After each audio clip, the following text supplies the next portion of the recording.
سنو میں خدا ہوں۔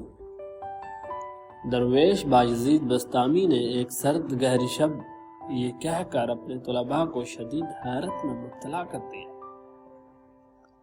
ملک فارس کے شمالی علاقوں میں کوہ البرز کے بلند پہاڑوں نے برفوں کی قبائیں اوڑھی ہوئی تھی۔ اس جگہ جہاں یہ خانقاہ موجود تھی نظر نہ آتا تھا کہ برفانی کوہ البرز کے پیچھے شمال میں دنیا کی سب سے بڑی جھیل موجود تھی۔ وہ اتنی عظیم جھیل تھی کہ اسے جھیل نہیں سمندر کہا جاتا تھا۔ اس کے کناروں پر جھیلوں کی ہلکوروں جیسی لہریں نہیں آتی تھی بلکہ سمندروں جیسی لہریں اٹھتی تھی۔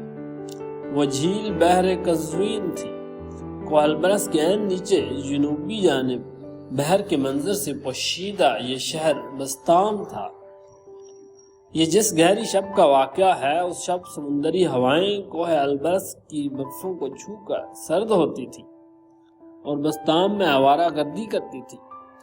خانقاہ میں جھیل جیسا ایک درویش ایسی خماری پر آیا کہ اپنے طلباء کے سامنے خود کو سمندر کہہ بیٹھا۔ قصور اس کا بھی نہ تھا، سمندری ہوا کا تھا۔ بے شک کوئی خدا موجود نہیں سوائے میرے، اب میری عبادت کرو، بایزید نے کہا۔ طلباء کو اپنے معلم درویش کی خوب خبر تھی، لہذا انہوں نے صبر سے کام لیا۔ جب صبح سیاہ آسمان کا رنگ بدل گیا تب درویش بایزید کی خماری اتری۔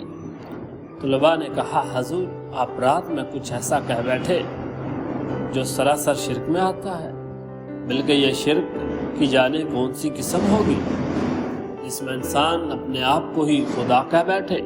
درویش جب ہوش میں ہو تب اس سے زیادہ عاجز کوئی اور نہیں ہوتا۔ بس بایزید نے کہا، اف یہ کیا ہو گیا، چلو اگلی بار ایسا ہو تو مجھ پر خنجروں سے وار کر دینا، واقعی ایسی غلطی کی سزا معمولی نہیں ہونی چاہیے۔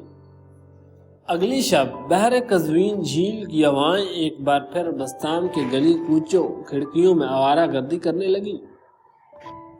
بایزید دوبارہ ایک جامع نامعلوم سے شدید مخمور ہو گیا۔ اسے اپنے اور طلباء کے مابین ہونے والی گفتگو بھول گئی۔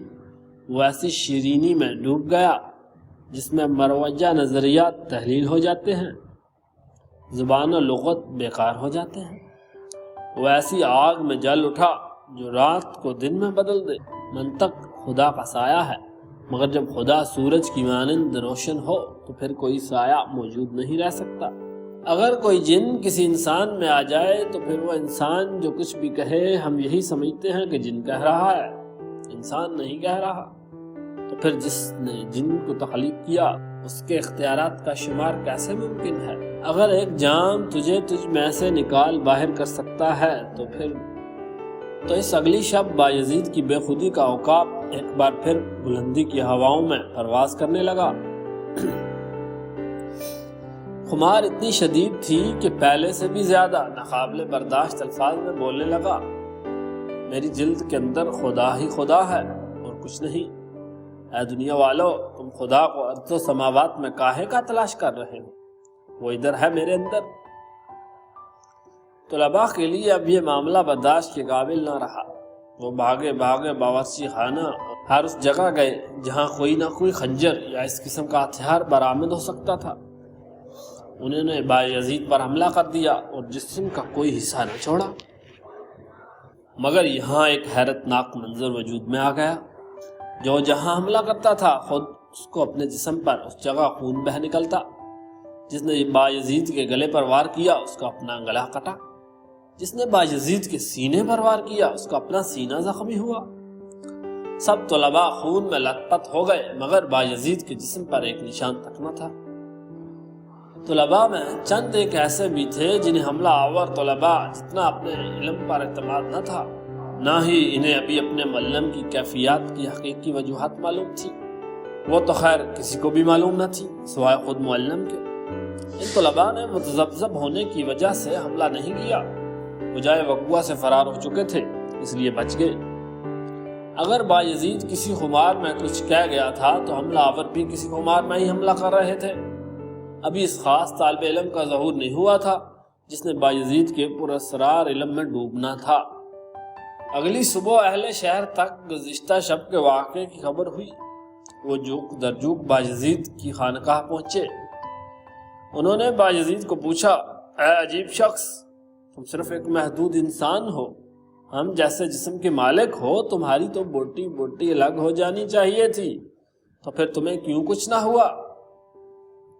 باجزید نے کہا، یاد رکھو، اگر تم کسی مخلص بے لوث اور محبت میں فنا شخص پر حملہ کرو گے تو خود نقصان اٹھاؤ گے۔ اگر کوئی شخص خدا میں فنا ہو جائے تو وہ ہمیشہ کے لیے حفاظت میں آ جاتا ہے۔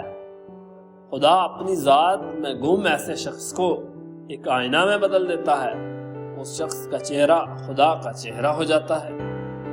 یہی کلیہ ہے، جس سے شدید محبت کرو گے اسی میں فنا ہو جاؤ گے، عطر سے محبت کرو گے خود مہک آور ہو جاؤ گے، سمندر سے محبت کرو گے سمندر ہو جاؤ گے۔ قزوین جھیل ساغر کس ساغر میں ایسی ڈوبی کہ خود بحر کہلائی۔ ایسے آئینہ شخص سے یہ علم نہیں سیکھا جا سکتا، اس کے ہمراہ مل کر غوطہ لگانا پڑتا ہے۔ ایسے آئینہ پر تھوکو گے اپنے منہ پر ہی تھوکو گے، آئینہ کو گالیاں بکو گے خود کو ہی بکو گے۔ آئینہ میں غلیظ چہرہ دیکھو گے اپنے آپ کو ہی دیکھ رہے ہوگے، مریم و عیسیٰ کو دیکھو گے اپنے نیک کردار کو ہی دیکھو گے۔ حقیقت یہ ہے کہ آئینہ بس آئینہ ہوتا ہے، کائنات کی اٹل حقیقت وہ اچھا یا برا نہیں ہوتا، دوسرا جو جیسا ہوتا ہے وہ ویسا ہی خود کو دیکھتا ہے۔ اس لیے اگر تم کبھی کسی پرخمار شخص میں غلاظت دیکھو تو فوراً ہم لینا شروع کر دینا، خاموش رہ کر صبر کرنا، یہ تمہارا پہلا قدم ہوگا کائناتی حقیقت کی جانب، ورنہ دوسری صورت میں تم شدید نقصان اٹھاؤ گے۔ اور ہاں، میرے زمانے سے 1000 برس بعد نوع انسان میں سے اہل علم ذروں کا سینہ پاش کر دیں گے، اور اس دور کی عام عوام بھی میرے زمانے کے بظاہر اور اسرار علم کو پالے گی۔ وہ نوع انسان بہت خوش قسمت ہوگی، وہ محدود فانی ذرے میں لامحدود و لافانی کائناتی خلا دریافت کر لے گی۔